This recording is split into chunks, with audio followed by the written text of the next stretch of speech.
Hell has never been chaos. That's the first lie they tell you. The truth?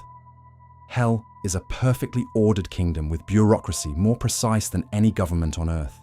You'll discover how every demon from Lucifer to the lowliest spirit has a specific role and purpose. The most terrifying revelation isn't their power. It's that these demons don't live in some distant pit. They live in mirrors. Learn how to recognize the 7 powerful princes already sitting in your life, and the ancient protective methods to keep them at bay. Hell has never been chaos. That is the first lie, whispered to children so they may sleep. The truth is colder, older, carved into the margins of forbidden books. Hell is a court, a kingdom of deliberate cruelty, as precise as any empire on earth, where every crown is worn with purpose and every torment has its master. The kings take cities, thrones, and nations, moving armies as though they were pieces on a board. The dukes govern plagues, storms, and hungers, unleashing them like weapons upon the living. The princes slip into chambers and dreams, fastening chains of temptation sweeter than any prayer. And the treasurers, grim and patient, tally it all, not in numbers, but in souls. Each entry, a life broken. Each account, a ruin paid in blood. Begin where the ledgers begin, a hill of scaffolds, cedar beams breathing sunlight, a temple rising stone by patient stone. Behind the noise of hammers sits a second court, quieter, colder. Solomon the king wears a ring bright as ice, and spirits are dragged before him as defendants. They do not deny their crimes. They catalogue them. First to the mark is Orneas, eyes like dull coins, shoulders twitching as if gnawed by invisible teeth. His voice is a hiss through reed-dry lips. I go to women, he confesses, and I dry the milk. I close the womb. I still the breath in cradles. I waste the strength of men. The ring compels a second line, bitter as brine. Set the name above the door, and I wither. The scribe, the one who never speaks, writes that down as if measuring thunder. Another prisoner advances with the bored grace of a lord who thinks the court beneath him. Asmodeus, eyes ember bright, fingers tracing invisible rings on the air. I so desire, he says, almost pleasantly. I unmake vows. I gnaw the cords between husband and wife until the bed becomes a battlefield. Solomon's gaze does not move. The demon spits a cure like a curse. Smoke drives me, the flesh of fish upon coals. I hate the stench of it. The words hang in the hot air like a black banner. The floor shudders. Ash loosens from rafters that have never known fire. Tephras lumbers into judgment smelling of scorched rope and wet timber. Sparks pop in the fold of his cloak. I am siege and sudden flame, he rumbles. I delight in the groan of beams, the fall of towers, the city lit as bright as day. Even he is forced to add a line in iron, mark true upon the threshold, and I break my teeth on it. Others come, nameless in this telling, not nameless in the record, each a specialist in harm. One confesses to twisting holy letters so prayers crook and crumble. One speaks of riding the evening wind, slamming doors, snuffing lamps, turning homes into mouths that breathe in fear. Another owns the catarrh that drowns children on still nights. Each, bound by the seal, gives up a weakness, and each weakness is written not as magic, but as a measurement, an equal and opposite weight against a particular malice. The temple climbs. The list endures. Centuries pass like migrating birds. The stones of Jerusalem cool to legend, and ink takes up the labor of law. In a chamber close to the sea, a scholar with the calm of surgeons and accountants sharpens hell into categories. Michael Psellus, writing in the 11th century, does not shout. He divides. Demons by domain. Fire, air, water, earth, under earth, and the tribe that cannot bear the sun. It looks like philosophy until the doors open. Heat arrives first. Fiery spirits stride crowned in sparks. Their laughter, the crackle of kindling. They speak in the grammar of sieges, pitchpots, ladders, rooftops turning to stars. Cities are their favorite scripture. They annotate with ash. When they pass, the flagstones remember a little red. Breath follows heat. Nothing to see at first, only pressure. Rafters creak where no weight rests. A draught cups the flame, tilts it, makes it beg. The aerial lean close to the ear and press a palm no hand can see to the chest. Beds are their alleys, chimneys their gates. They hoard exhalations the way misers hoard coin. A long night yields a fortune. Salt breaks the hush, lanterns sputter, damp runs in a thin, defiant thread along the wall. The marine take up the room with quiet the sea knows best, the kind that swallows. Nets drag, heavy with bones that clack softly. Men who have never seen an ocean taste brine on their tongue, and do not ask why. Oars lift once, twice, then not again. Mildew comes with the earthly. It moves patient as winter. Here a loaf caves upon itself.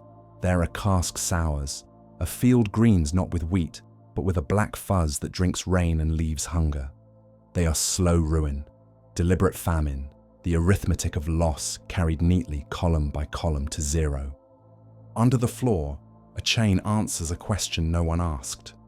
Dust sifts from the seams of stone, and pale fingers, only for a blink, grip the edge of the world. The subterranean smell of lime and late bells. Their jokes are the sounds shovels make at midnight. They do not come for the living. They come to remind the living where they will go. The lamps falter, then hold. That is enough invitation for the last kind. The Lucifergus shudder at even that weak light, skin crawling, eyes blown wide. They wait at thresholds counting breaths until the wick dies. Then they flood the room with the relief of wolves loosed from a chain. Night is their jurisdiction. They keep it like sheriffs keep counties. 6 dominions stand arrayed without fanfare. Fire cracking in its teeth. Air pressed into whispers. Water swallowing its proofs. Earth calculating famine. The grave rattling its keys, and night licking its chops. Celis's cool hand turns to architecture. 6 arches across the world, and beneath each arch an office. No corner of existence is without a clerk. The work of the old books is not to frighten, it is to sort. Solomon teaches that a demon is an affliction with a name. Celis insists an affliction belongs to a family. Together they make a map where storms, plagues, drownings, night sickness, bone fear, and sudden flame are not accidents but jurisdictions. Kings will sit above these later. Princes will be crowned over vices, dukes placed above legions, seals engraved and held like signatures. But the foundation is already poured, the rooms already numbered. Step back from the table, and you can see the ledger forming. Columns for malice, columns for counterweight. A neat hand advancing through calamity as if tallying grain. Ornias with his small, ruthless economics of the body. Asmodeus with his taste for vows. Tephras with his appetite for cities. Aerial pressure. Marine silence. Earthly rot. Subterranean reminder. Lucifergus hunger. The page does not shake. The scribe does not weep. Order is a colder mercy than comfort, and it is the only mercy these texts offer.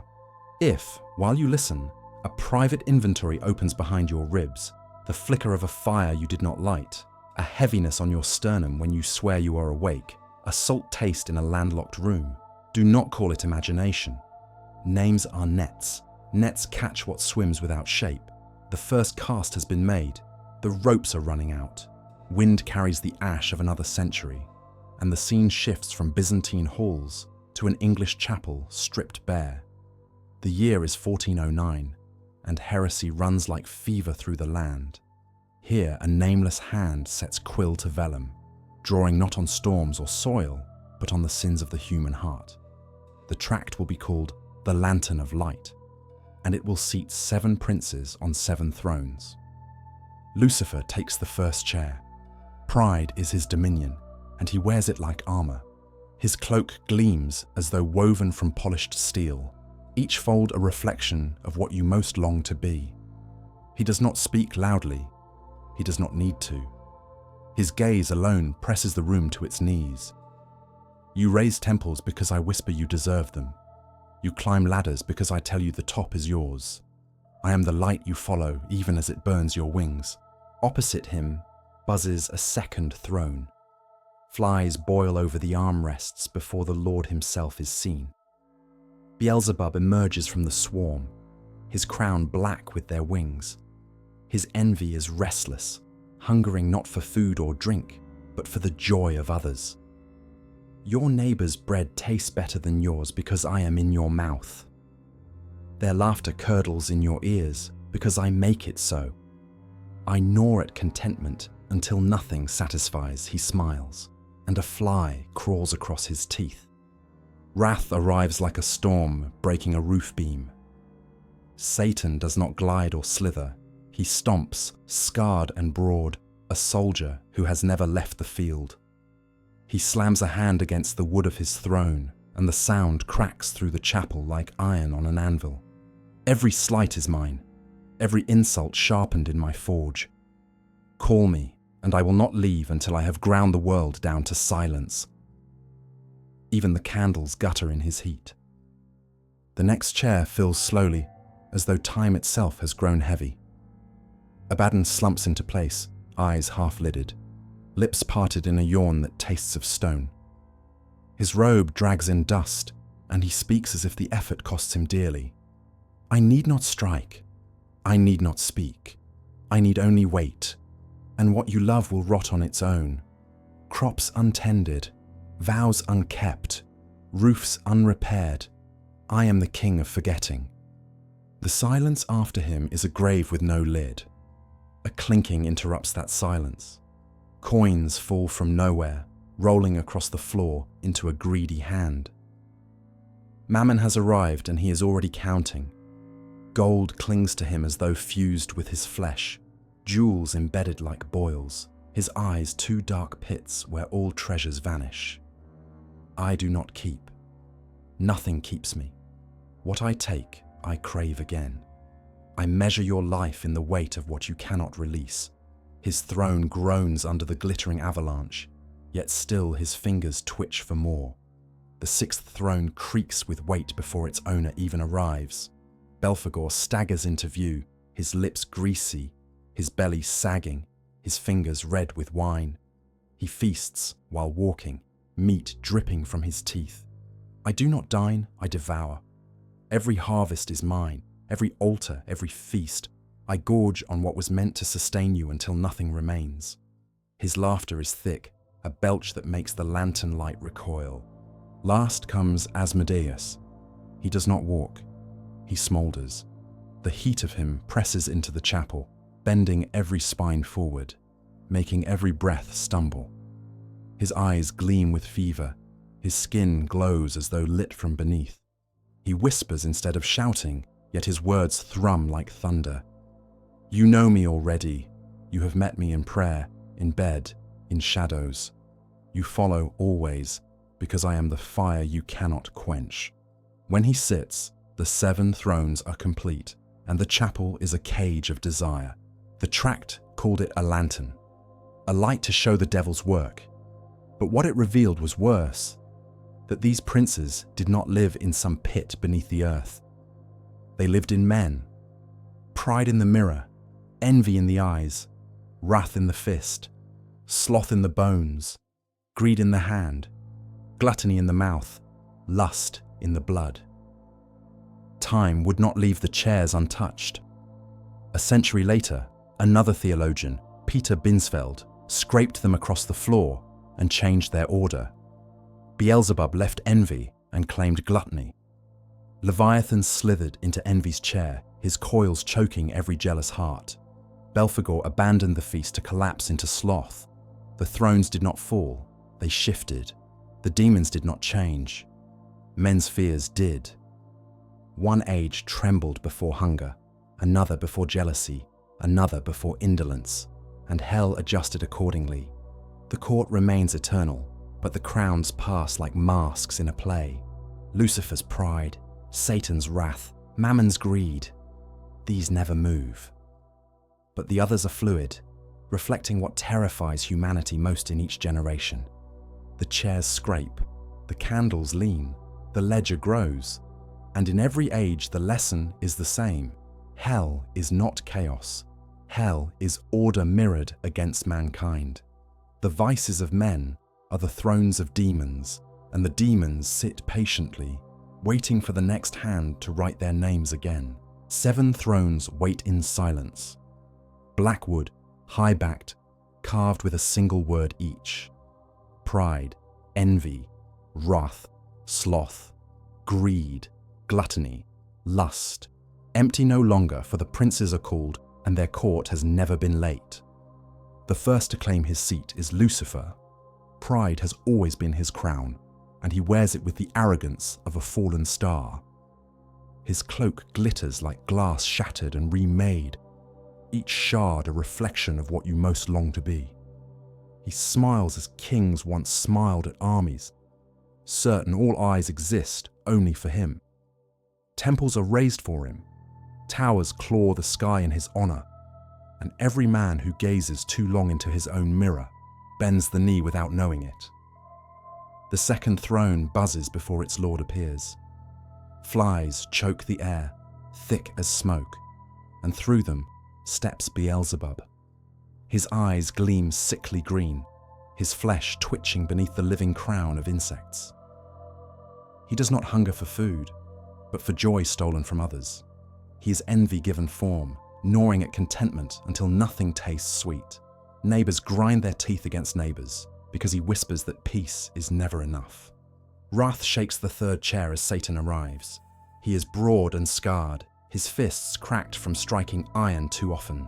He carries fury like a soldier carries a blade, never sheathed, never cooled. When he sits, the air seems to fracture. His kingdom is the battlefield, the riot that spills blood on cobblestones, the feud that buries generations, the vengeance that never ends. His voice is the roar that answers every insult with steel. The fourth seat fills more quietly. Abaddon drifts forward, robes trailing dust, his head bowed in weariness that seeps into the room.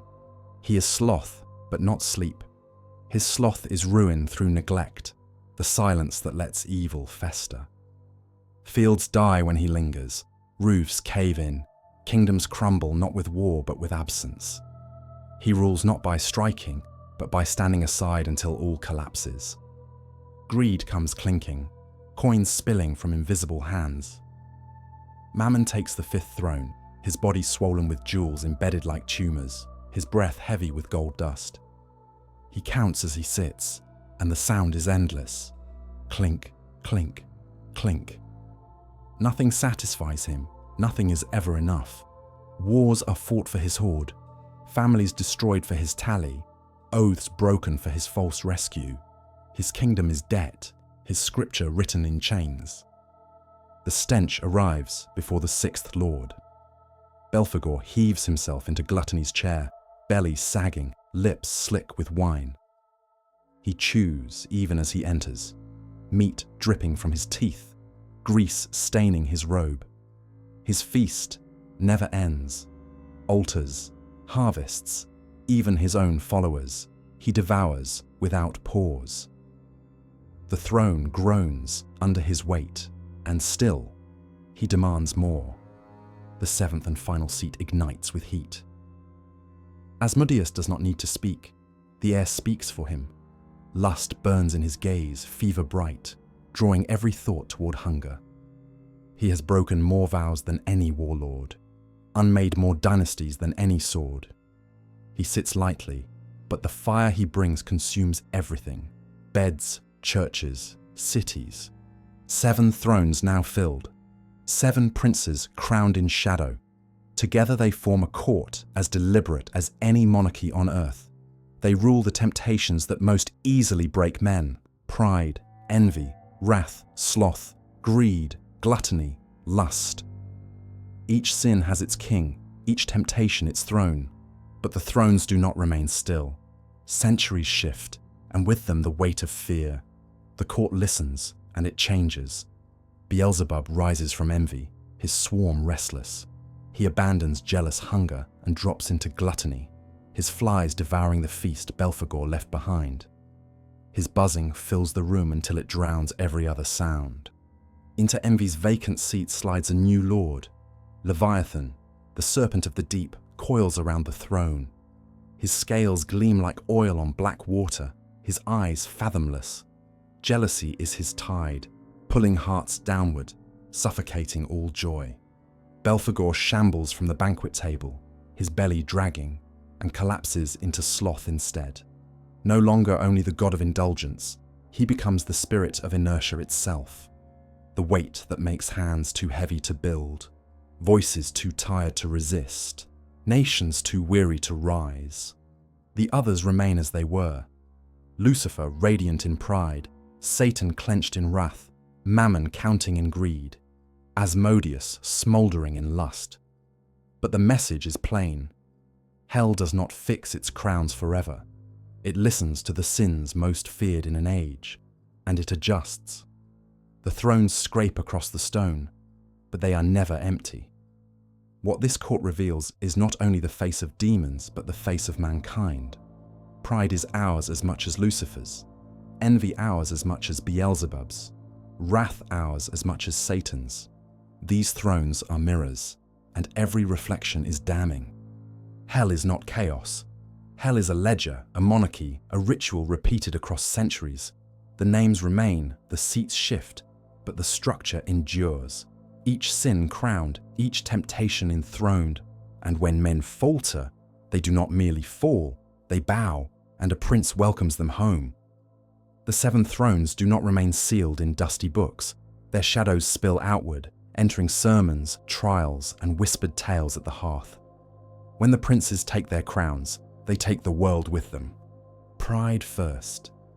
Lucifer's light is the easiest to see and the hardest to resist. Priests warn that every tower that scrapes the sky, every lord who carves his name too deep into the land, bends unknowingly toward him. Pride is not only the sin of kings, but of every man who believes himself above the law of heaven. Monks once told their novices that Lucifer whispers at the moment of success, turning gratitude into arrogance with a single breath. Envy, whether crowned by Beelzebub or Leviathan, prowls closer to home. A woman sees her neighbor's child fat and healthy while hers sickens and her heart twists. A merchant watches his rival's cart brim with grain while his own is empty, and his hands shake with hate. In these moments the serpent tightens, or the flies gather. The envy that breaks villages apart is not a mere feeling. It is a demon enthroned. Wrath is easier still to spot. Satan does not wait for courts or wars. He sits in every clenched jaw, every blade drawn in anger. In peasant quarrels and noble duels alike, wrath claims its tithe.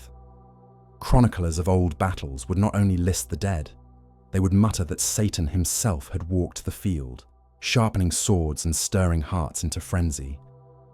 He is always hungry, and blood is always ready to be spilled.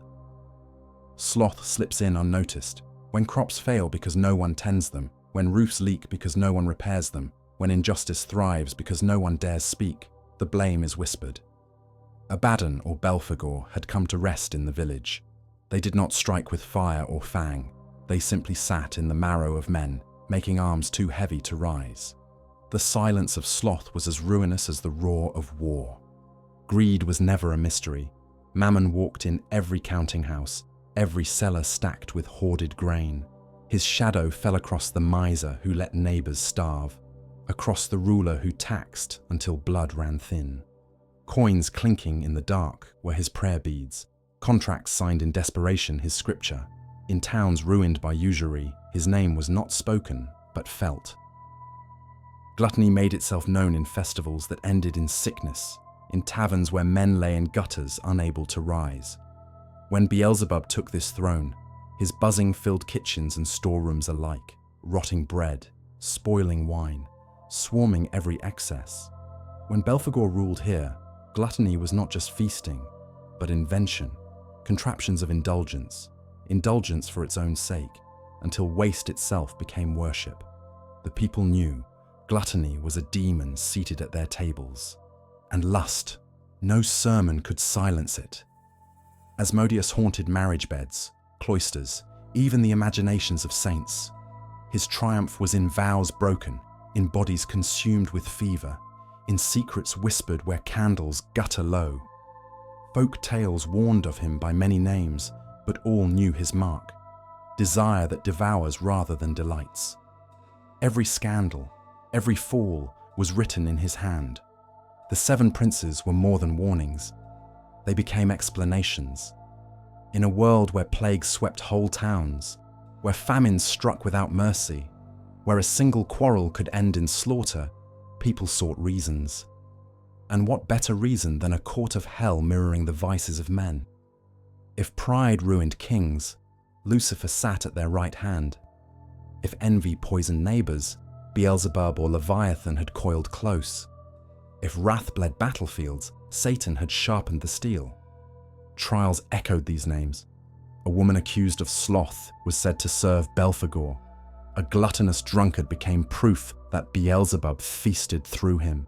Those who lusted were whispered to belong to Asmodeus. The princes were not distant myth. They were summoned into courts of law, invoked to explain the sins of the accused.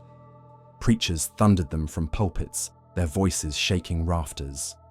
Pride was the road to Lucifer's fall. Greed was Mammon's chain around the neck. Lust was Asmodeus setting the bed alight. Each sermon cast the same warning. To sin was not only to err, but to kneel to a prince of hell. Yet beneath the sermons, another truth lingered, darker still. The princes were never far because they did not live only in thrones. They lived in men.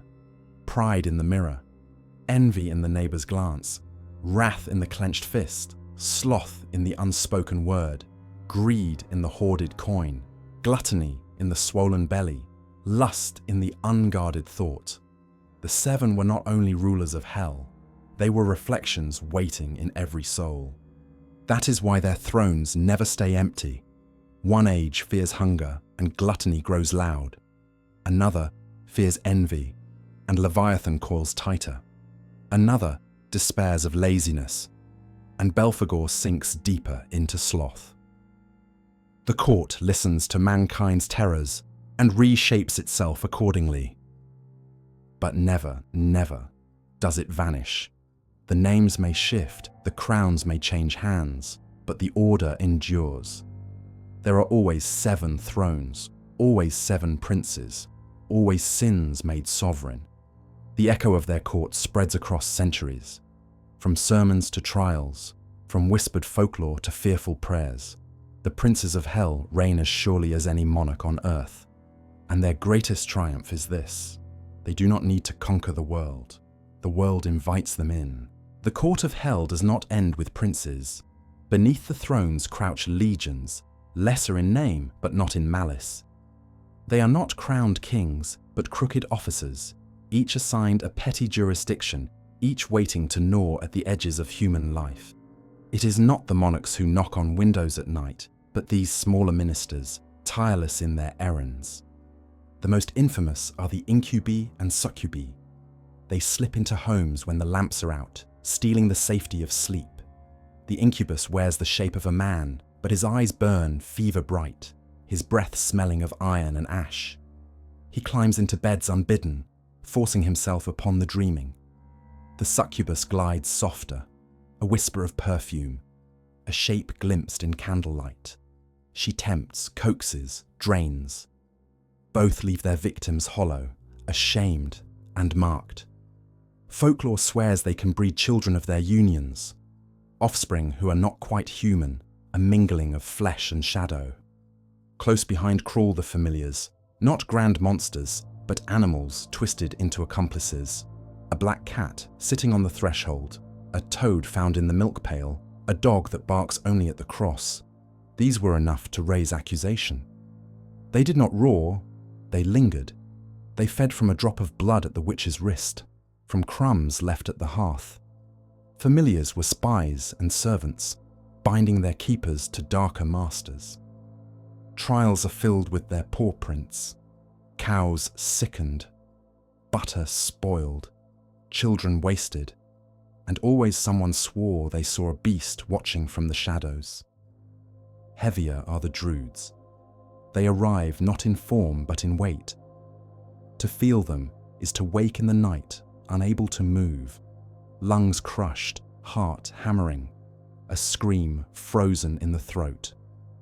In Germany, they whispered that these demons sat upon the sleepers' chests until dawn. The nightmare was not a dream, it was a visitation. The Druid was the cold in the marrow, the sense that you were not alone, that something pressed close and would not leave until you broke. Uneasier still are the Cambions. They are the children said to be born of human and demon, blood tangled with shadow. They look like us, but not quite. Too quiet, too knowing, too cold. Their eyes linger where they should not. Stories tell of children who spoke words they had never learned, who laughed when coffins were carried past, who grew quickly or not at all. They sat by the fire and watched their mothers with a stare that withered hope. No one wanted to admit it, but many feared their own child bore such a mark. The procession does not end there. Mischief arrives laughing, a chorus of liars and tricksters. They do not kill, they humiliate. They tangle tongues at weddings, make contracts unreadable, ruin sermons by smearing the ink. They are the devils of spoiled milk, lost keys, broken threads. Petty, yes, but relentless. Enough of them gathered in a house, and despair followed faster than plague. Then come the wandering hosts. These are not individuals, but companies, moving like storms across the land. Where they pass, wells sour, crops fail, madness flares. They are armies of malice, never staying long, never claimed by one master. Villagers swore that sudden outbreaks of disease or famine were their footsteps, that when an entire town rotted from within, it was because these troops had marched through unseen. Others seek higher prey. Saints and hermits were said to suffer attacks in their solitude. Visions came, holy at first, then twisted. Angels that winked, prayers that turned to curses halfway through. These demons specialized in corrosion, striking not at flesh, but at devotion. If a man who fasted suddenly found his hunger unbearable, if a woman who prayed saw only blasphemies in her mind's eye, it was said a rogue spirit had clawed its way into their vigil. And at last, the most feared of all, the tempters of the Sabbath. They did not always appear as demons themselves. Sometimes they wore the faces of neighbors, of widows, of the old woman who lived alone at the edge of the field. They whispered of gatherings in the woods, of feasts laid out at midnight, of dances where shadows crowned the dancers. To follow was to be lost. To resist was to feel forever outside the circle. And so Sabbaths grew not only from witches, but from the demons who called them together, shaping fear into ritual, ritual into accusation. This grotesque parade, incubi, succubi, familiars, druids, cambions, liars, wanderers, Sabbath callers, was not painted on cathedral walls. It crept into households, into beds, into cradles. It explained why butter would not churn, why a child wasted away, why a priest's homily stumbled, why whole towns withered overnight. These were not allegories to the common folk. They were culprits. Inquisitors and preachers did not need to invent them. The people already knew. Every culture had its name for the weight in the night, the creature in the milk, the shadow that tempted desire. Demonologists gathered these whispers and stacked them neatly, a cabinet of malice, labeled and ready. But behind the labels were real fears, sharpened into accusations, wielded like blades. What makes them terrifying is not their power, but their intimacy. Princes rule from afar. These lesser legions touch daily life. Pride may be Lucifer's crown, but it is the incubus who steals into the bedroom. Envy may belong to Beelzebub, but it is the familiar crouched in the barn that ruins the cow. Wrath may be Satan's kingdom, but it is the druid sitting on the chest that makes a man believe death has come in the night. The thrones are grand, but these are the clerks, the spies, the soldiers, and like any bureaucracy, the machine cannot run without them. Hell's order is revealed not only in kings but in pests, a fly in the feast, a toad in the milk, a child too strange to be human. These are the signatures of demons that do not want to be worshipped. They want to be noticed just enough to be feared and never enough to be caught. And they succeed. For every king in hell, there are 1,000 of these lesser lords, each given a small corner of misery to oversee.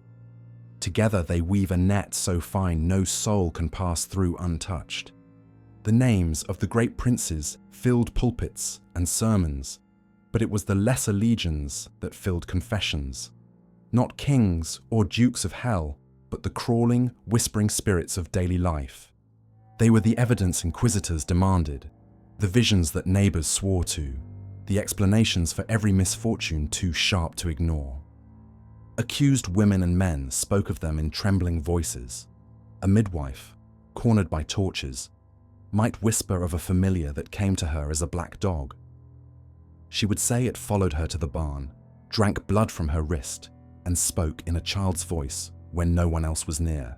A farmer accused of souring his neighbor's milk might admit to a toad that lived in his churn, croaking until the butter failed. Each confession slid into the records, not as fantasy, but as testimony. Demons had their servants among the people. Others confessed to darker visitations. A young woman, pale and sleepless, claimed that a man with eyes like coals entered her room at night, though her door was locked. The inquisitors gave her no time to soften the story. An incubus was blamed, a demon who stole the safety of sleep and turned it into shame. Monks wrote of succubi that haunted cloisters, leaving brothers gasping at dawn, their vows frayed like old rope. Each story fed the same conclusion.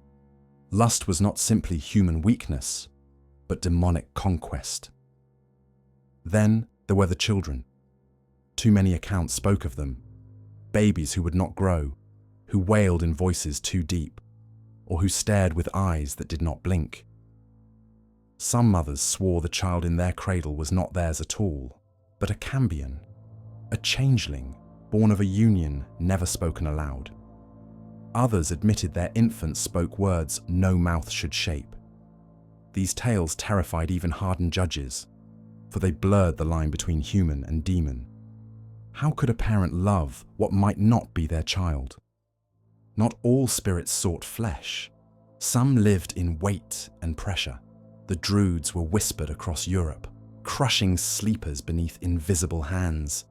In courts, their victims described the same ordeal, waking in the dark, lungs frozen, limbs locked, a sense of a presence pressing them into the bed. No rope or iron could hold such an enemy, but the memory lingered all the same. To confess such an attack was to admit hell had found the threshold of the home. Lesser still were the spirits of mischief, but they were not dismissed. Liars, tricksters, petty demons, their handiwork was everywhere. They tangled tongues at weddings, turned contracts to nonsense, spoiled sermons by smearing ink. What magistrate could ignore a demon that ruined oaths? What preacher could forgive a spirit that silenced the holy word? To some, these may have seemed laughable, but to the fearful, they were proof that even joy was not safe from hell's bureaucracy. Most dreaded were the Sabbath callers. They did not strike like lightning, they beckoned. A voice in the hedge, a knock at the window, an invitation whispered in dreams. Women confessed to hearing music across the fields, to walking barefoot into the night and finding themselves among fires and feasts no village could host. There they claimed demons presided, offering wine and bread, laughter and release. Inquisitors wrote it all down, not as metaphor, but as evidence. The Sabbath was real, and demons themselves gathered the guests. What tied all these tales together was not invention, but pattern. Across lands and languages, the same spirits reappeared. Incubi and succubi in the bedroom, familiars in the barn, cambions in the cradle, druids in the bedchamber, liars at the altar, Sabbath tempters in the fields. Each testimony fit into the same grotesque cabinet. Each spirit assigned its office. Trials became theatres where demons were named, classified, and condemned alongside the accused. But beneath the ink of the records lies a deeper terror.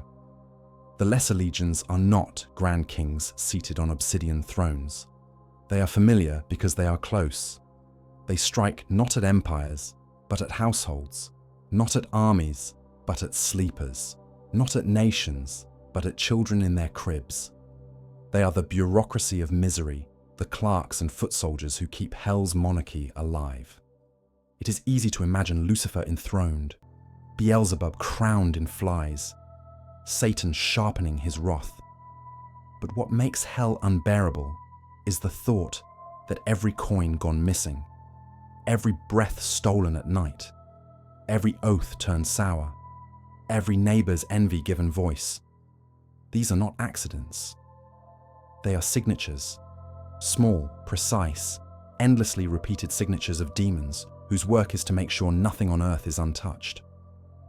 And so, when inquisitors demanded confessions, people spoke of them not because they wished to lie, but because the shape of their lives matched the shape of these spirits too well. The demon had already been there, in the sickness of the cow, the stillness of the child, the breath stolen at midnight. The court only gave it a name. This is hell's brilliance. The princes crown the vices, but the legions deliver them into every home. They do not roar, they whisper, they do not conquer, they corrode, and in that corrosion, they prove the same truth again and again. Hell is not chaos, it is order, multiplied until even the smallest misery has an office, and even the smallest demon has a task. The ledger of damnation is not written only in crowns and thrones. It is written in paw prints, in bruises, in sour milk, in restless nights. And that ledger, once begun, never ends. Thrones of corruption stand claimed, lesser legions pass in shadowed procession, and still the order of hell waits unmade. A new vision takes hold, not of vices or barnyard hauntings, but of government. Not folklore whispered at the hearth, but bureaucracy laid out in seals and titles. This is the Renaissance, the age when scholars sharpened quills and dared to catalogue the abyss as if it were a royal court. And when their ink touched the page, demons arrived to claim their offices. The hall feels different now, less like a chapel, less like a marketplace of witches, and more like a council chamber.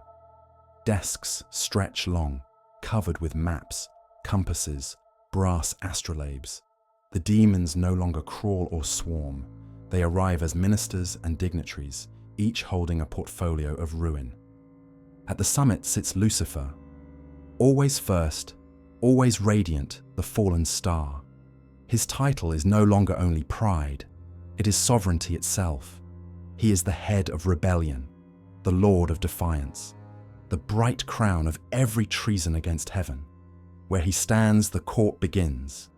Beside him coils Leviathan, a serpent vast as seas, his scales dripping brine. In this order, he is more than envy. He is admiral of the abyss. His jurisdiction is the waters of the world, storms at sea, the drowning of sailors, the jealousy that drags nations under. Every shipwreck is written in his script. Every choking envy is one of his tides. Across from him broods Satan, scarred and iron-eyed. His office is not only wrath but the generalship of hell's armies. He is commander, strategist, adversary eternal. Where soldiers march into slaughter, his shadow walks beside them, and then Belial, seated in silence, smirking, as if no title could bind him. Yet his office is clear, the minister of lawlessness. He is independence weaponized, the rejection of order, the sweet voice of rebellion clothed as liberty. His pride is not Lucifer's shining arrogance, but the quieter smile of a man who kneels to no one and teaches others to do the same. These four are the high princes, the pillars of hell's government. Around them gather their ministers. Beelzebub returns, no longer cloaked in envy or gluttony, but crowned as lord of false gods. He feeds on worship misdirected, every idol raised, every prayer whispered to empty statues. He is the architect of counterfeit religion, the fly buzzing over altars where incense curls in vain. Astaroth appears robed in scrolls. He is treasurer and accuser, patron of slander and corruption. His ink stains reputations until no name remains clean. When saints are doubted and prophets defamed, his pen has moved. Mammon hunches over his accounts. Now his office is clear, chancellor of greed. He binds men in contracts that feel like salvation, but weigh like chains. Every bargain that ruins, every inheritance squandered, every debt unpayable. These belong to him. Asmodeus sits fever bright, master of lust and vengeance. He is the one who turns desire into fire that burns families, cities, dynasties. His scroll is long, and every broken vow is written there. Around them stand officers of the compass, Orions in the east, Paimon in the west, Egon in the north, Amamon in the south. They are not kings of sin, but kings of direction. Their duty is movement, guiding the spread of malice across the four corners of the earth. Armies march under their unseen banners. Winds carry their whispers. The very map is their stage. Others fill the lesser offices. Magoth, keeper of disguises, inventories, masks and shadows. Ariton lurks as governor of secrets beneath the ground. Merihem wears the plague like a cloak, dispersing pestilence with a breath. Abaddon scatters ruin, his sickle harvesting mischief. Each demon bears a title like a badge, each a bureaucrat of calamity. And then, the most chilling thought, this is not chaos, this is government. The high four princes form the crown. Ministers and officers fill the court. Deputies rule the elements, the horizons, the pestilences, the passions. Every disaster has a name attached, every misfortune an author. It is a monarchy of ruin, but a monarchy nonetheless. Picture the council in session. Lucifer presides, radiance flaring. Leviathan coils along the floor, his coils whispering like waves. Satan slams his fist against maps of battlefields. Belial leans back, smirking, his silence louder than words. Around them, Beelzebub hums over false altars. Astaroth sharpens pens. Mammon counts. Asmodeus burns. The compass lords stand at the edges of the room, pulling the world in four directions at once. Orders are given. Floods rise at Leviathan's nod. Armies clash when Satan lifts his hand. Cities burn because Asmodeus's fever spreads. Lies prosper when Astaroth scratches ink across another name. Even famine has its administrator. Mammon keeps the books. The high princes do not soil their hands with petty hauntings. They rule through offices, like kings through ministers. And the ministers are tireless. One age worships idols. Beelzebub thrives. Another drowns in greed. Mammon fattens. Another burns in lust. Asmodeus laughs.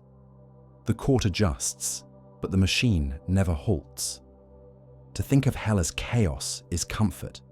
Chaos can be survived. But to think of hell as a government, that is horror. Because governments endure. Governments adapt. Governments tax every soul and claim every corner. This is the truth the Renaissance magicians glimpsed when they set pen to parchment. They did not summon monsters, but administrators. They saw the court of hell as a reflection of earthly monarchies, complete with crowns, treasurers, admirals, generals, and scribes. And perhaps that is the most terrifying revelation of all. For in this court, the demons do not howl, they take minutes. They do not rage, they issue decrees. And their decrees are plagues, famines, wars, lusts, envies, prides. The council never adjourns. The seals never cool. The quills never rest. Hell is not chaos. Hell is a government, and its officers never sleep. The vision of hell as government does not end with 4 princes and their ministers. The court grows deeper still, multiplying into a parliament of countless dignitaries, each with seals and legions, each commanding a rank that mirrors earthly nobility.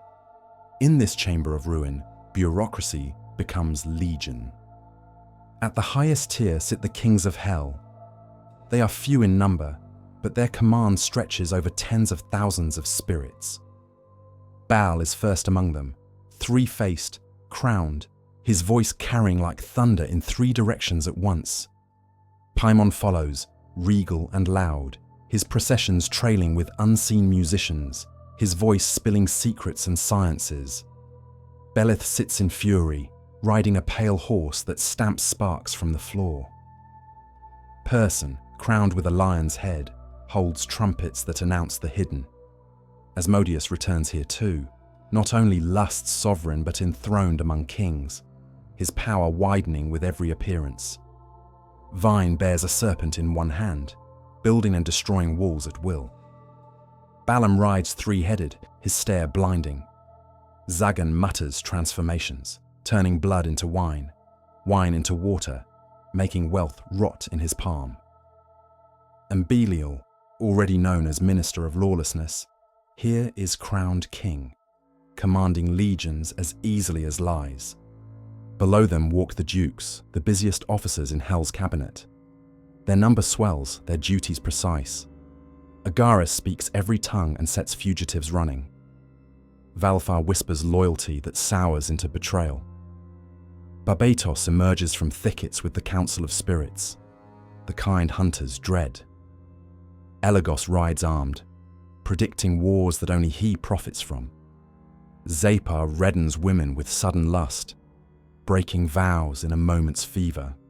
Bathin guides men across vast distances in the blink of an eye. Astaroth, already treasurer and accuser, doubles as a duke, riding a dragon, his breath reeking of corruption. Folklore drowns ships, dragging sailors into the deep. Vapor commands the sea itself, summoning storms to rot flesh in salt water. Alaka, Murmur, Crotzel, Vapula, their names pile like dust, each carrying a legion, each given an office. In a human kingdom, 1 or 2 dukes might sway the realm. In hell, they are uncountable. The princes arrive next, lesser crowns but still potent. Vasago appears with candor, revealing what is hidden, a seer of lost things. Sitri tempts with lust, loosening garments and oaths alike. Epos arrives with lion's teeth, a counselor of cunning. Gap walks as a corrupter of men and women both, trading their loyalty for secrets. Stolas teaches the stars, his wisdom drawn not from heaven, but from rot. Orobaz is more deceitful. He offers truth, then stains it, twisting trust into doom. Ser rides fast, carrying men across earth before they realize they have moved. Princes, unlike dukes, do not clutter the floor with numbers. They arrive sharper, rarer, each one a whisper that can turn to a roar. Lower still are the marquises. Their offices sound stranger, more intimate, but no less feared. Gamagan summons the spirits of drowned men, making them speak their past in hollow tones. Aemon resolves disputes with cunning lies.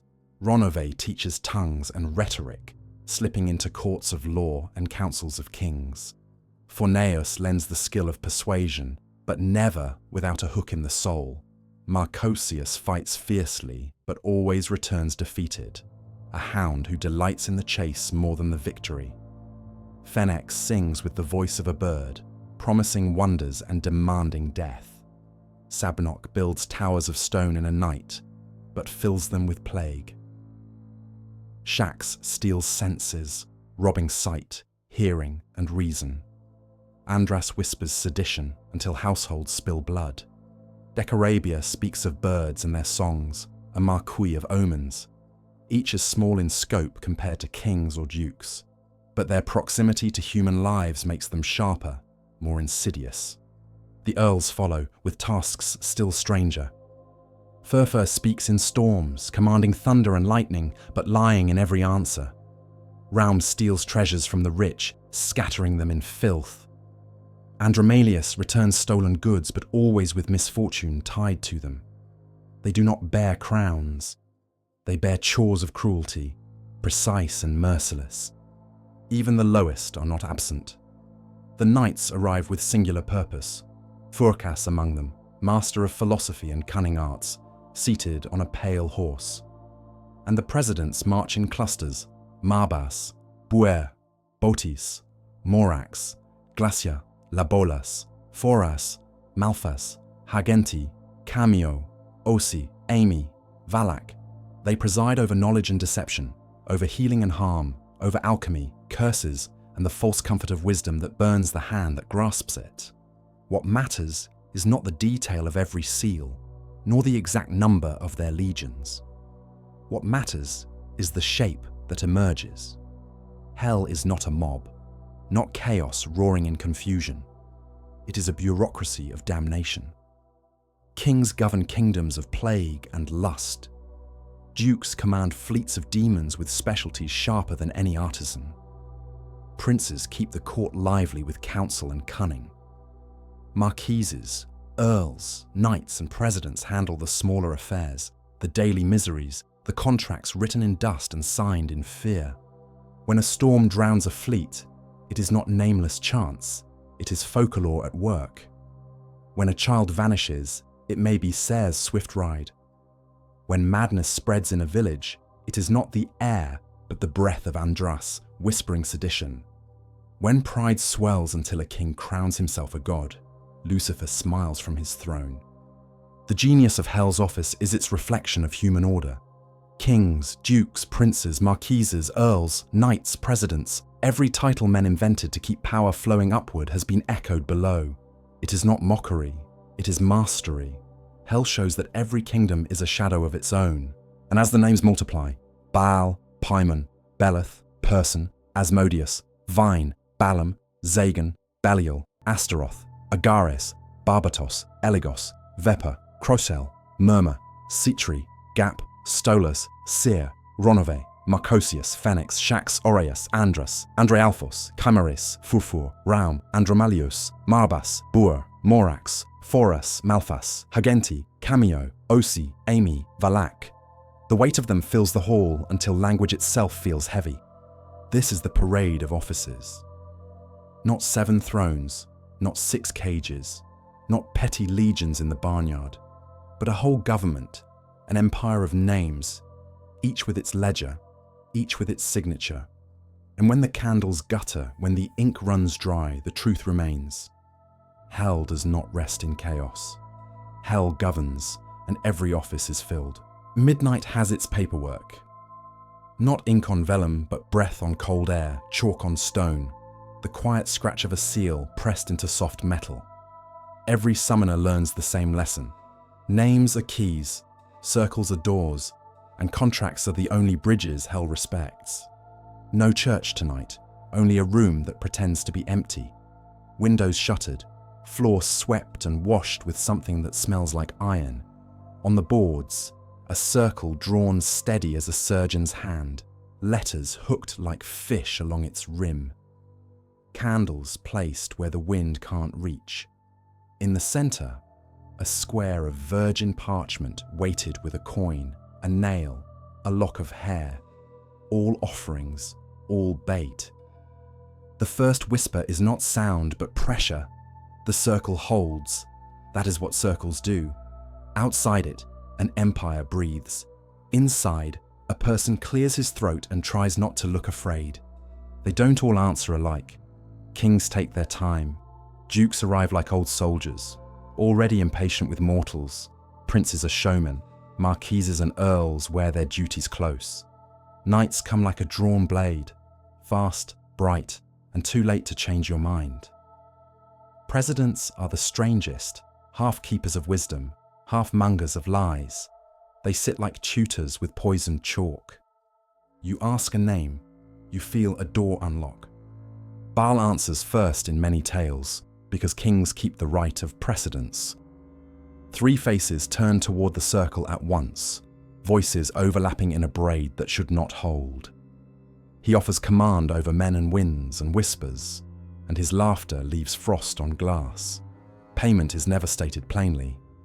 You only notice it when you realize you can no longer pray without tasting smoke. Ceremony thickens, and Paimon arrives with a procession you cannot see. There is music without players, trumpets from far deserts. He stands ornate and loud, teaching things that sound like sciences while your spine learns to bow.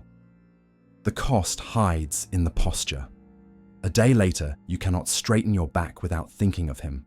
Not every king appears with spectacle.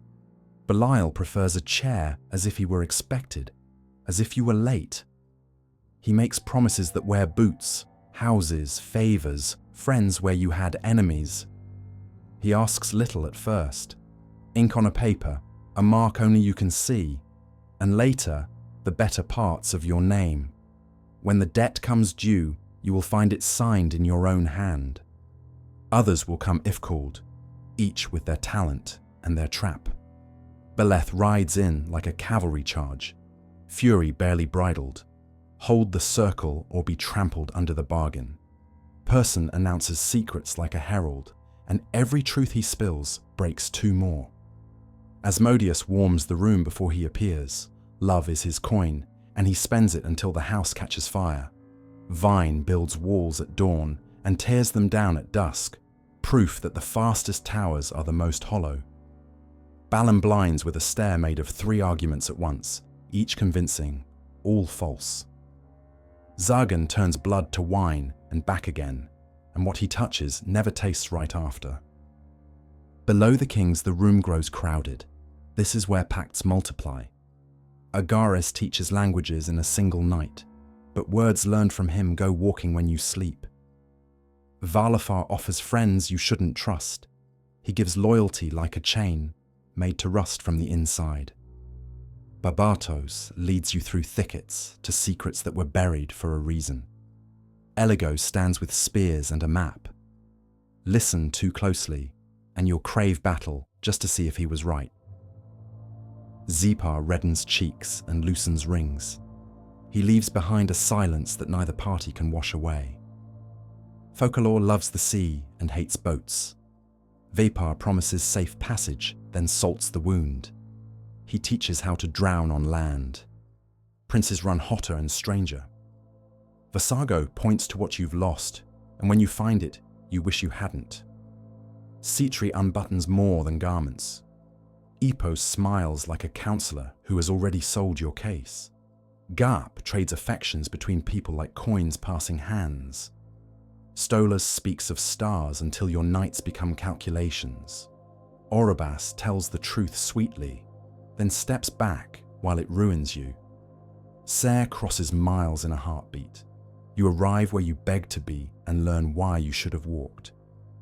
The Marquises deal in the intimate and the unwise. Gamegin calls drowned men to testify. Their voices seep into your dreams. Aemon settles disputes by making both sides lose the same amount of soul. Ronove puts silver on your tongue. It tarnishes when you speak mercy. Forneus gives favor that curdles into envy behind you. Marcosius fights for you with joy and leaves you alone at the worst possible moment. Fennex sings beautifully and asks for your life as an encore. Sabnok builds fortresses overnight. Plague moves in before sunrise. Shax steals senses. The world returns out of order.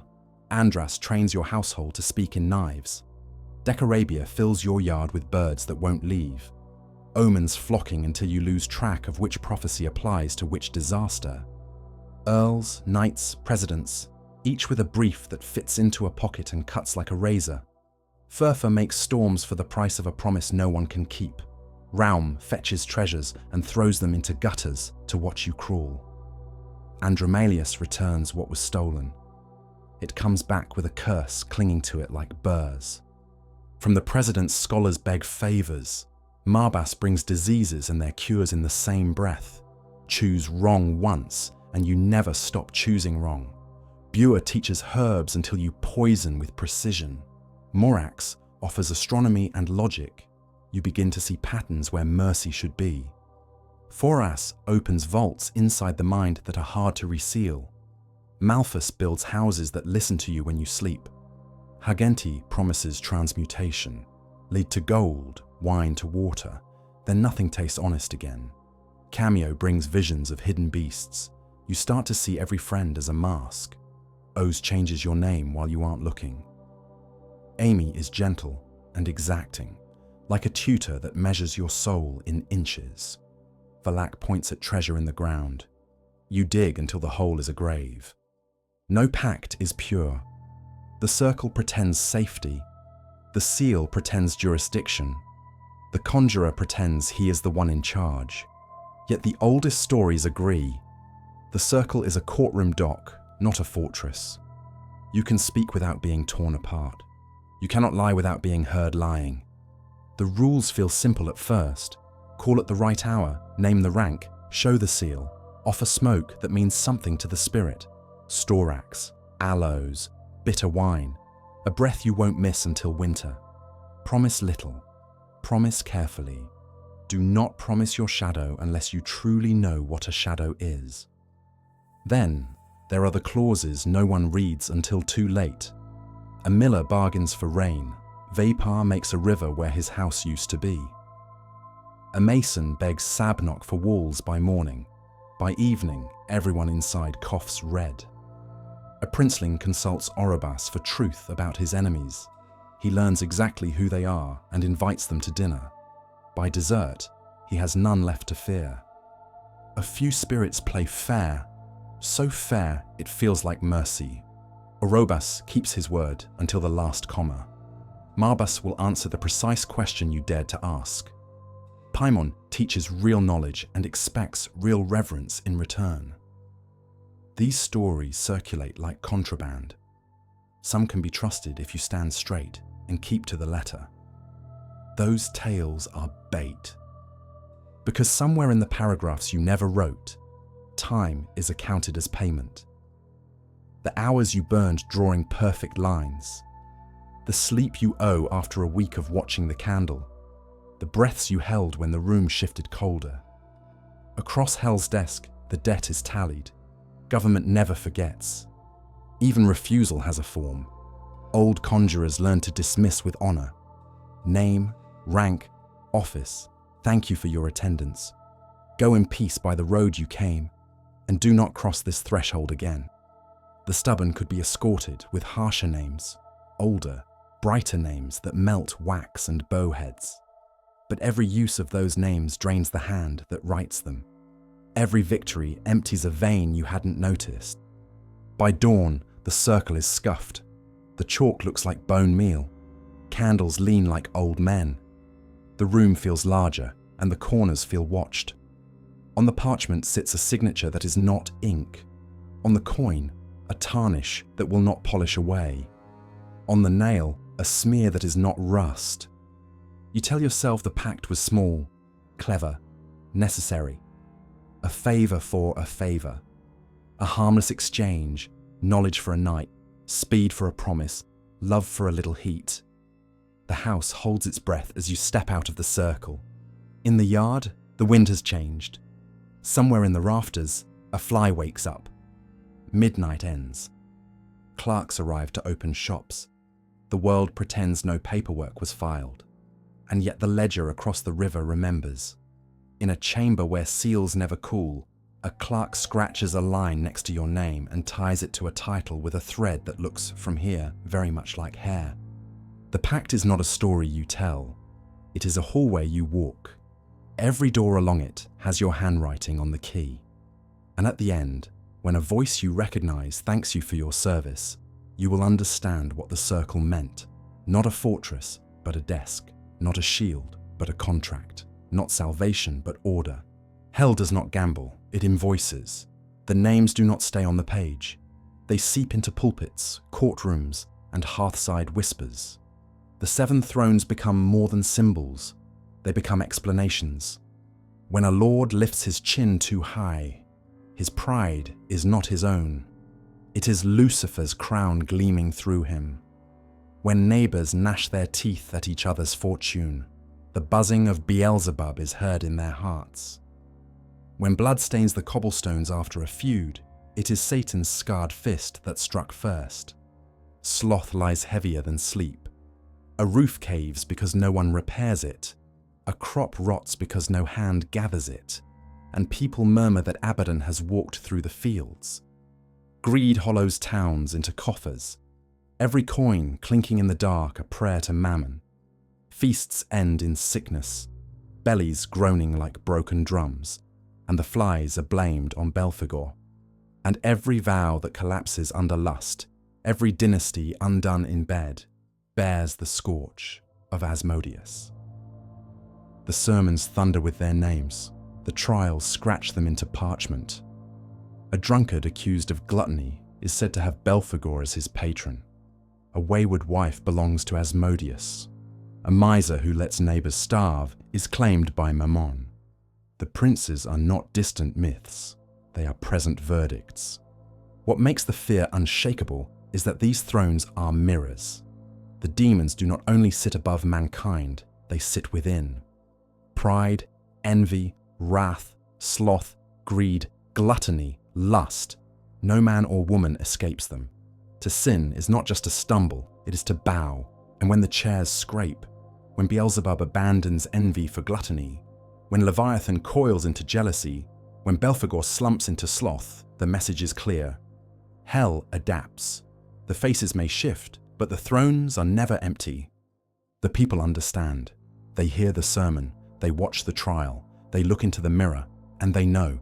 Hell's princes are not far away. They are already seated. Every throne casts a shadow, but shadows move only where there is light. After the princes take their seats, and the clerks of hell begin their work, another court wakes, quieter, slower to speak, older than stone. It never calls itself a court. It answers to no bell. Still, when the abyss organizes itself, this other order unrolls a map, sharpens its knives, and lays out counters like bright nails on a black table. Not a chapel, not a palace, a threshold, the most stubborn place in the world, door lintel rubbed with thumb and breath, a mark scratched so thin you'd swear it's just a crack in the grain, a word written small enough to hide under dust. The first offense is never a shout, it is a sign. Some nights begin with the name above the door. It doesn't glow, it doesn't hum, it simply sits there like a stone no river can move. Ornias comes sniffing for milk and finds his teeth loosening. The weight in the chest rises to leave because it cannot stand the syllables left in the wood. If you ask the old woman who lives 2 houses down what she wrote, she won't say. She will pick salt from her pocket, pour a neat white line across the sill, and change the subject. Salt, iron, smoke, ash. None of them were invented as weapons. All of them learned to behave like weapons when needed. Iron remembers the earth. Demons hate the memory. Salt remembers the sea. Leviathan hates to be tasted and not obeyed. Smoke is the oldest language, what prayer looks like when it decides to climb. Ash is the door left after the fire chose not to eat the house. Not everything fights with matter. Some fights use time, fast a day, and the appetite that meant to seize you arrives late to an empty room. Keep a vigil, and the shadow comes to find you awake, your candle stubborn, your breath measured. Demons prefer distraction. They loathe anything counted steadily. Music, too, has a geometry that harms them. Bells sound like lines drawn in air. Low ones make the floor honest. High ones make corners stand up and tell the truth. Every village once knew which bell to ring when the field soured or the night felt crowded. The tone didn't banish anything. It reminded the walls to be walls. Names are the sharpest tools and the quietest. The bright ones are used rarely because they cut the hand that swings them. Some are old as desert wind. Some smell like thunder before rain. They do not work like bargains. They work like weather. Speak one correctly, and the room changes pressure. The lamp wakes. Shadows realize they've been leaning in the wrong direction. Saints keep different hours than kings. They arrive without heraldry. Learn the names of your children. and leave bread where you forgot to put it. One stands by the bed and holds the wall upright with his shoulder until morning decides to be kind. Another walks through your cows, and everything that died in them stands just long enough to be counted and blessed, then lies down again politely. A third sits with you while you say nothing, and the nothing becomes a net that catches whatever was trying to crawl inside. The old stories say each prince has an opponent. Pride meets a man who knew exactly how small he was and liked it that way. Envy meets a fisherman who gave away the last loaf and somehow had more after. Wrath meets a soldier who went to war and did not bring it home. Sloth meets a woman who mended everyone's roof in spring and asked to be paid in laughter. Greed meets a clerk who burned his ledgers to warm a beggar. Gluttony meets a midwife who served soup until famine forgot the road to her door. Lust meets a couple who grew old together and still blushed. The devils snarl that these are not tactics. They are habits. Exactly. There are larger names too. The four who keep the corners. One burns like a blade drawn in sunlight. He shows up whenever someone remembers that courage is a posture, not an emotion. One is all wing and water. A calm that molds itself to any room and refuses to leave.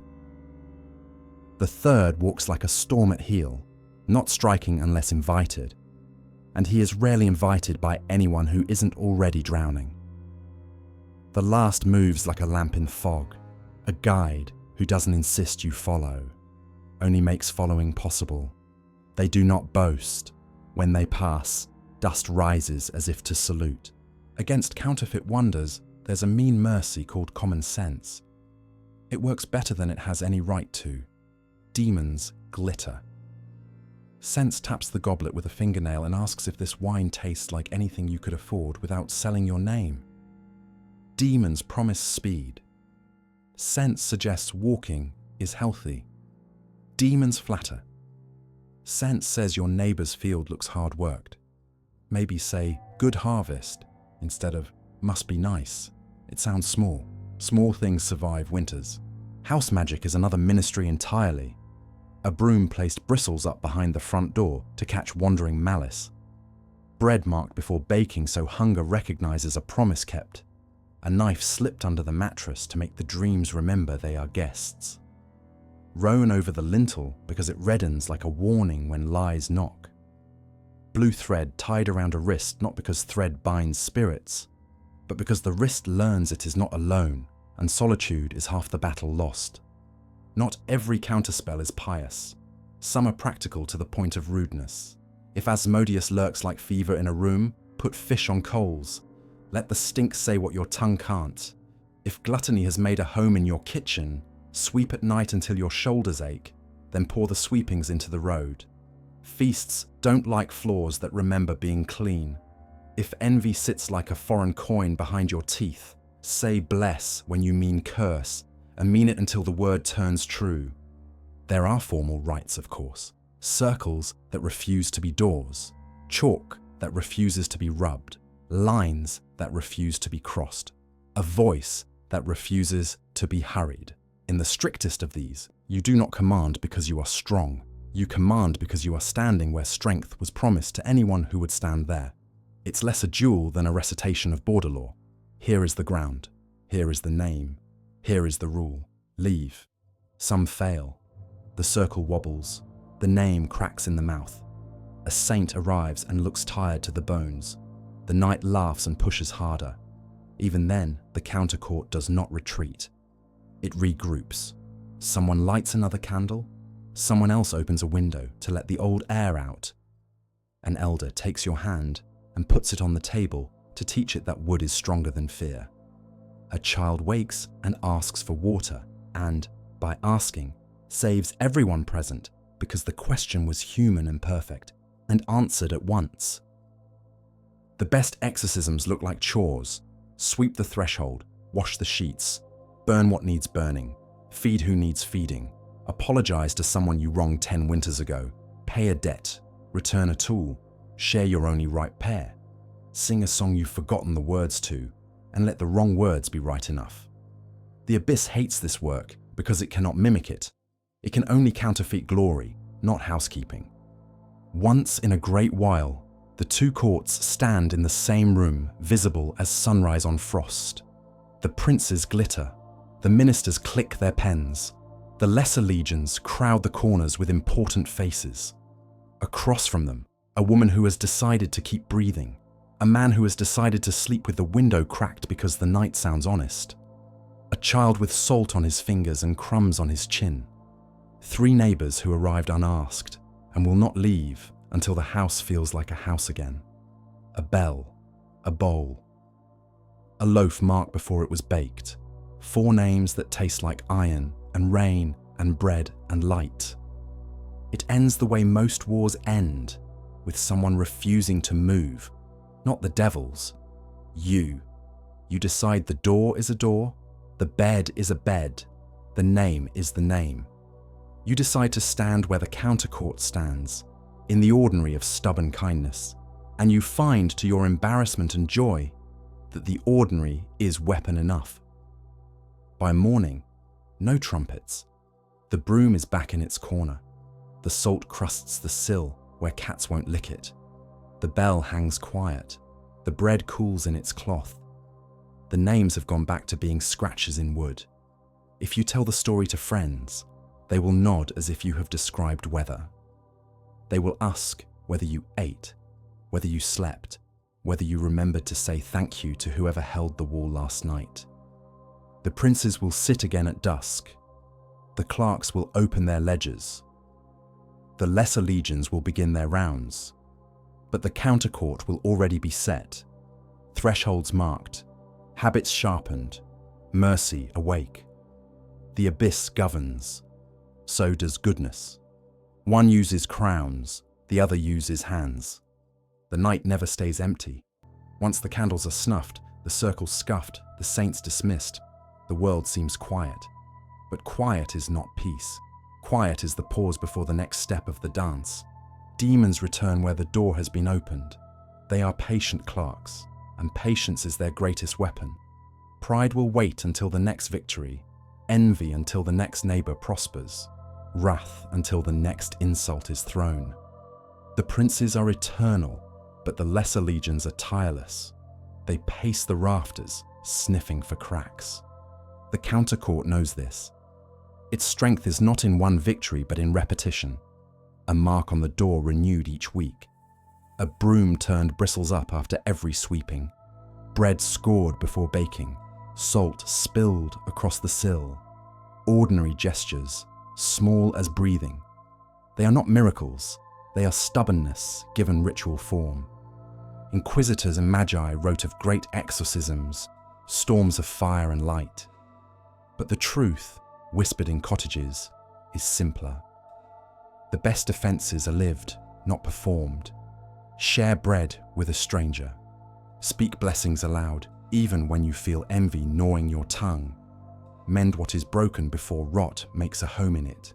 Such things seem laughably small, but small things endure where grandeur fails. The abyss hates patience. It hates routine. It hates the ordinary kindness that makes homes into fortresses. Demons crave spectacle. What undoes them is the refusal to be spectacular. And so the balance holds.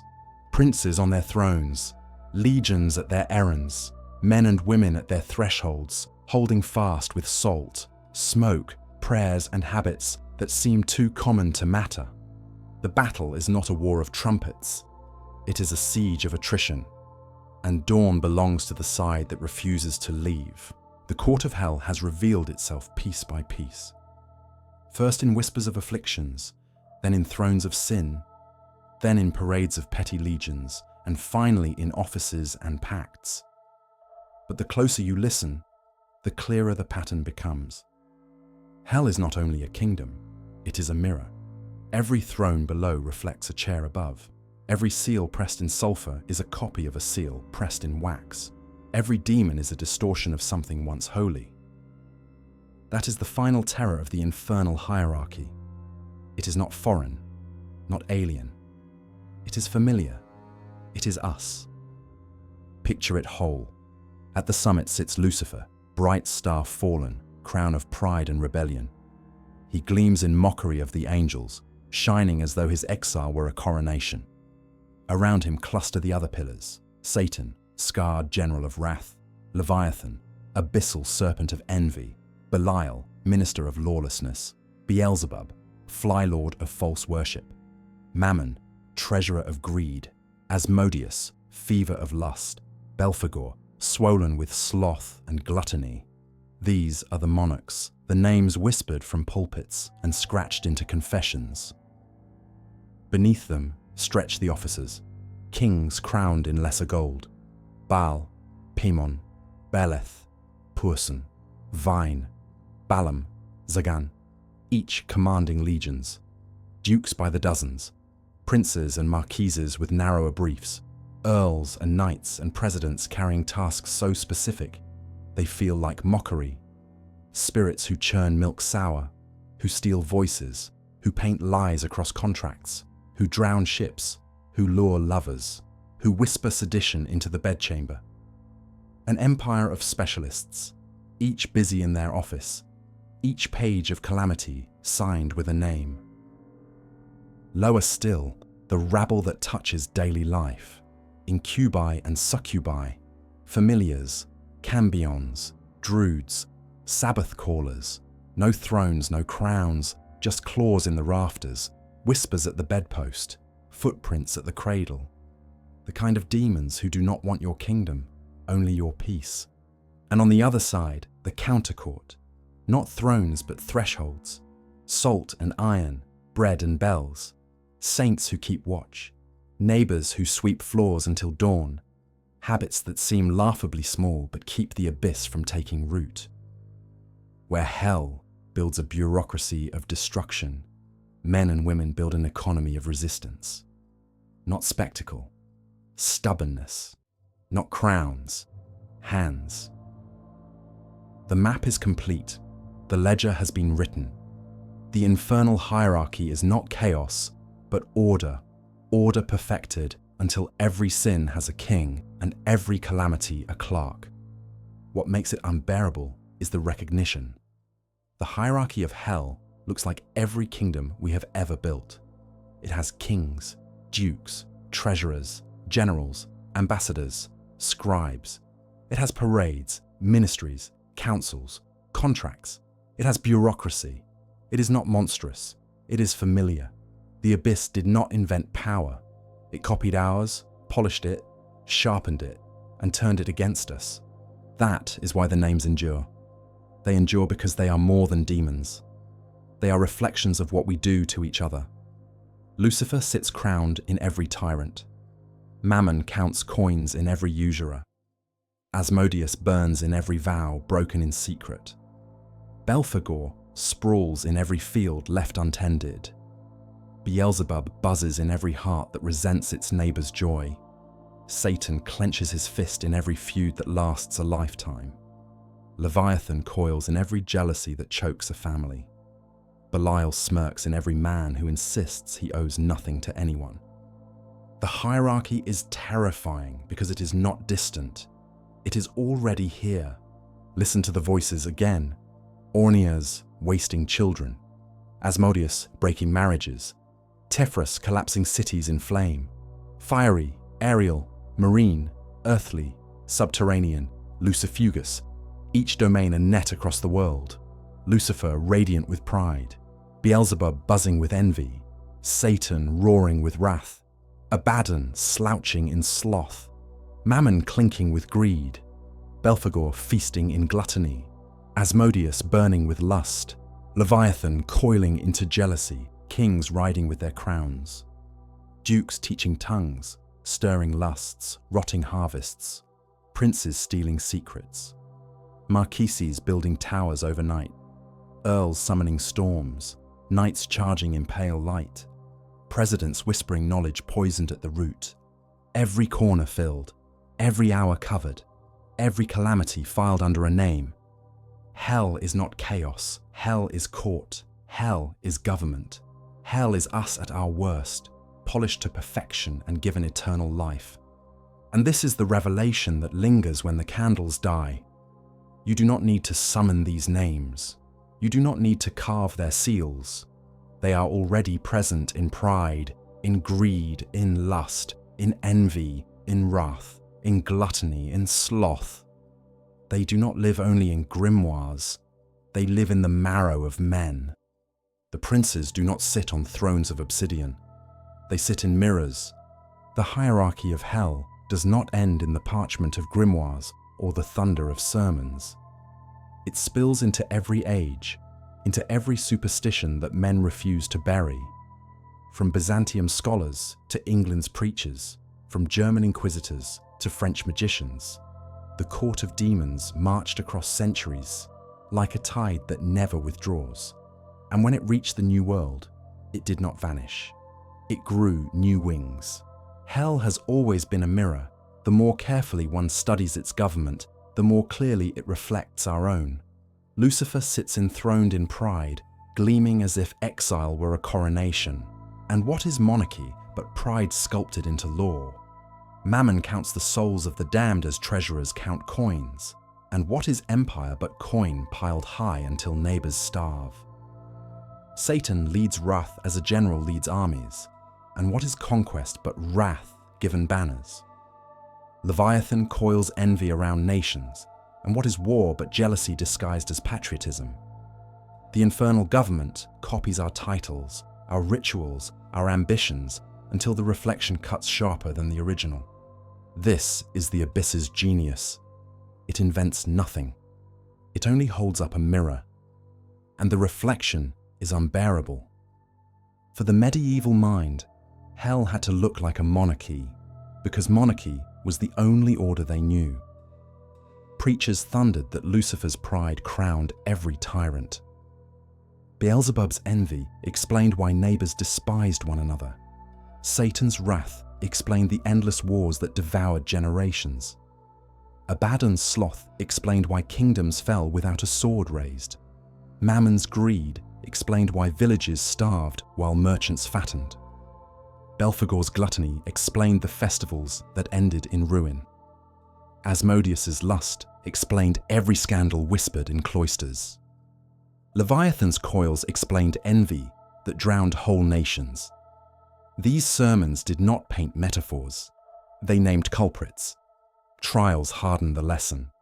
Confessions scratched in ink accused miser and drunkard, gossip and adulterer alike of serving their demonic patrons.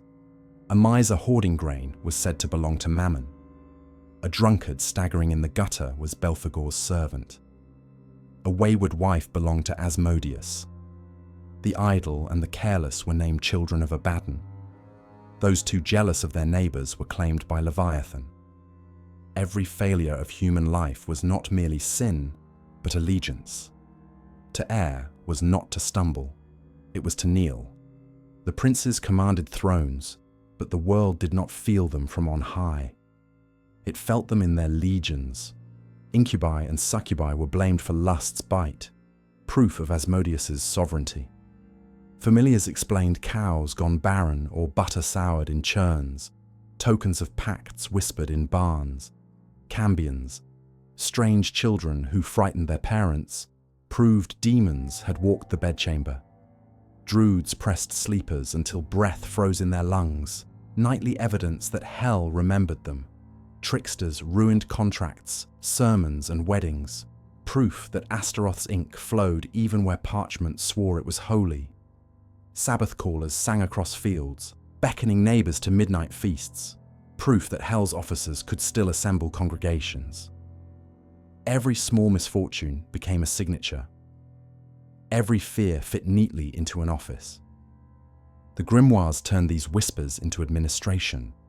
Manuals promised that demons could be called, contained, commanded, as long as names were spoken and seals drawn. The hierarchy became not only belief, but bureaucracy. Kings ruled legions, dukes served offices, princes, marquises, earls, knights and presidents each had duties like ministers of a black government. Ask Vepar for storms, ask Orobas for truths that ruin, ask Stolas for the stars, Fornius for persuasion, Sabnok for fortresses that sicken those inside. Ask, and they answered, not as monsters, but as administrators fulfilling their work. The circle pretended to give safety, the seal pretended to give authority, the conjurer pretended to be master, yet every pact ended the same way, with the summoner realizing he had been in an office signing a ledger, while the clerk across the desk smiled and kept the minutes. Hell's victory was in convincing men to treat its princes like magistrates. Petitioners begged, bargains were struck, and every name on every page grew heavier. But there was always an answer. Not thrones, but thresholds. Not crowns, but habits. The countercourt never called itself a court, but it kept pace all the same. Salt across the sill. A broom leaned bristles up. Bread marked before baking. Bells rung at corners. Fish burned on coals when lust prowled. Common chores turned into sacraments. Sweeping a floor, mending a roof, feeding a neighbor. These were the weapons no demon could counterfeit. Against crowns, patience. Against contracts, kindness. Against bureaucracy, stubbornness. And so the vision of hell is complete. At its height sit the four who keep the pillars. Lucifer radiant in rebellion. Leviathan dragging envy like a tide.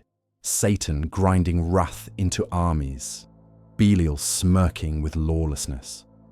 Around them cluster Beelzebub of appetite, Asmodeus of lust, Mammon of greed, Belphegor of sloth, Astaroth of accusation. Below them march Baal, Paimon, Belith, Person, Vine, Balaam, Zagan, each with their legions. Dukes number in dozens. Princes stalk with secrets. Marquises trick and seduce. Earls and knights and presidents crowd the ledger. Beneath them, incubi, familiars, cambions, druids, petty demons of milk and sleep and shadow. Every tier complete, every office filled, every calamity accounted for. This is not chaos. It is a monarchy more precise than any earthly court.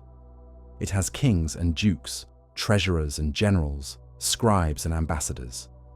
It holds pacts like contracts, levies sins like taxes, enforces damnation like law. And the worst revelation is not its power, it is its familiarity.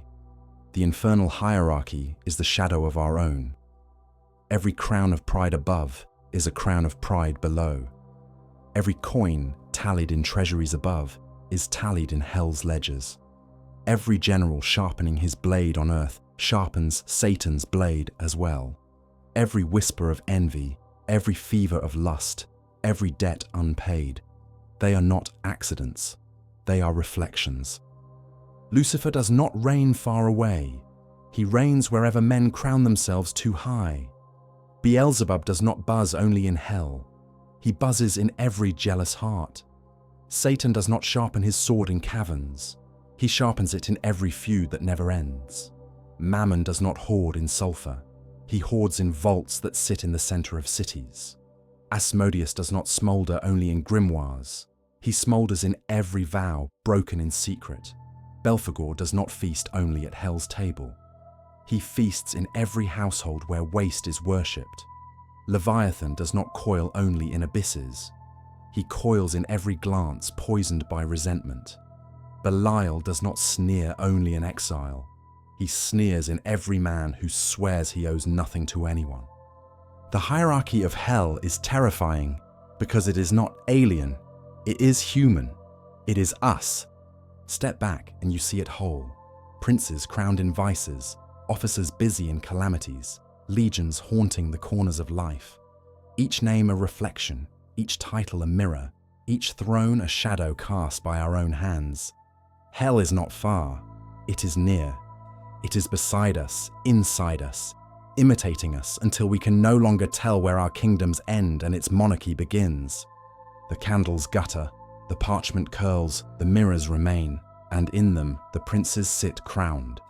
Not because hell built them, but because we enthroned them ourselves.